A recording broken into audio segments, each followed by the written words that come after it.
সরকার গঠনের 4 মাস পর প্রথম বিদেশ সফরে যাচ্ছেন প্রধানমন্ত্রী তারেক রহমান। 2 দিনের রাষ্ট্রীয় সফরে আজ তিনি মালয়েশিয়া যাচ্ছেন। আগামীকাল মালয়েশিয়ার প্রশাসনিক রাজধানী পুত্রজায়ায় দুই দেশের প্রধানমন্ত্রীর নেতৃত্বে দ্বিপাক্ষিক বৈঠক অনুষ্ঠিত হবে। কাল রাতেই চীন সফরে দেশটির দালিলিয়ান প্রদেশের উদ্দেশ্যে রওনা হবেন প্রধানমন্ত্রী। সরকার প্রধানের এই সফরের খবর সংগ্রহে এই মুহূর্তে কুয়ালালামপুরে আছেন আমাদের স্পেশাল করেসপন্ডেন্ট হাসান মাহমুদ। সরাসরি যুক্ত হচ্ছি তার সাথে। হাসান, প্রধানমন্ত্রী কখন কুয়ালালামপুরে পৌঁছাবেন এবং সেই সাথে যেমনটি বলছিলাম যে শপথ গ্রহণের পরে এটি তার প্রথম সফর, স্বাভাবিকভাবেই বেশ গুরুত্বপূর্ণ। ওনার সফর সম্পর্কে এবং বৈঠক সম্পর্কে কী তথ্য রয়েছে আপনার কাছে?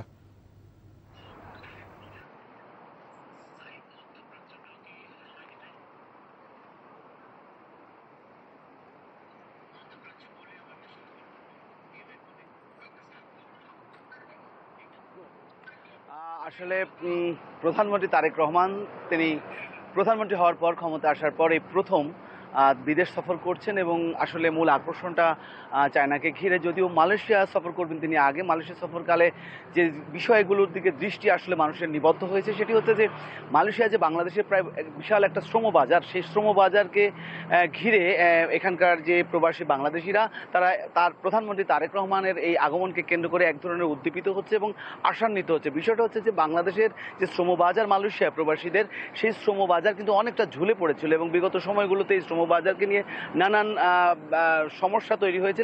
সেই সংকট নিরসন করার জন্য সেদিকে চেয়ে আছে যে এখানকার প্রবাসী বাংলাদেশিরা। এটি একটি বিষয়।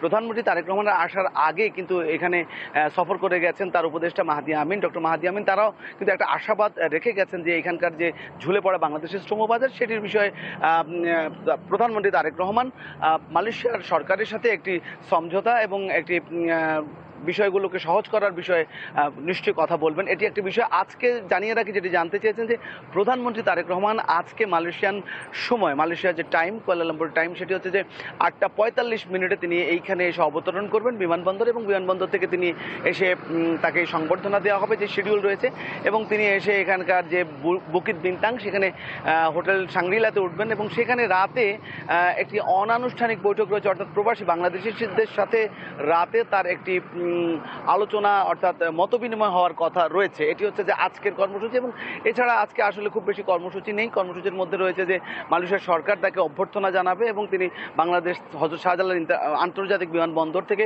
রওনা করে রাতের 9টা নাগাদ হয়তো এই সাংগ্রিলা, হোটেল সাংগ্রিলা এসে উপস্থিত হবেন। এটি হচ্ছে একটি বিষয়। এবং আগামীকাল তার কিন্তু একেবারে টাইট শিডিউল রয়েছে, অর্থাৎ একেবারেই প্যাক দিনভর কিন্তু তারেক রহমানের প্রোগ্রাম রয়েছে এবং মালয়েশিয়ার যে প্রধানমন্ত্রী তার সাথে তার সাক্ষাৎ রয়েছে, মালয়েশিয়ার রাজার সাথে তার সাক্ষাৎ রয়েছে এবং সমঝোতা স্মারক স্বাক্ষর হবে, MOU যেটি বলা হচ্ছে, সেটি সমঝোতা স্মারক স্বাক্ষরিত হবে। এবং বলা যায় যে সেই জায়গাগুলোতে কিন্তু বাংলাদেশের পক্ষে যে বিশেষ করে প্রবাসী বাংলাদেশিদের যে হেনস্থা হওয়া বা বিভিন্ন সময় যে হয়রানি এবং অনেকে জেলে থাকার বিষয়গুলো যে উঠে আসছে বিগত সময় সংবাদে এবং বিভিন্ন জায়গায়, সেই বিষয়গুলোর দিকেই আসলে নজর রাখা হবে বা দৃষ্টি থাকবে বলে মনে করা হচ্ছে। তো আগামীকাল মালয়েশিয়ার প্রধানমন্ত্রীর সাথে যেমন বৈঠক রয়েছে, তেমনি সেখানে মালয়েশিয়ার প্রধানমন্ত্রী এবং বাংলাদেশের প্রধানমন্ত্রী, দুই প্রধানমন্ত্রী কিন্তু সেখানে বক্তব্য রাখবেন, সমঝোতা স্মারক হবে এবং সেখানে আরও বেশ কয়েকটি, বিশেষ করে 3টি সাক্ষাৎকার রয়েছে প্রধানমন্ত্রীর সাথে।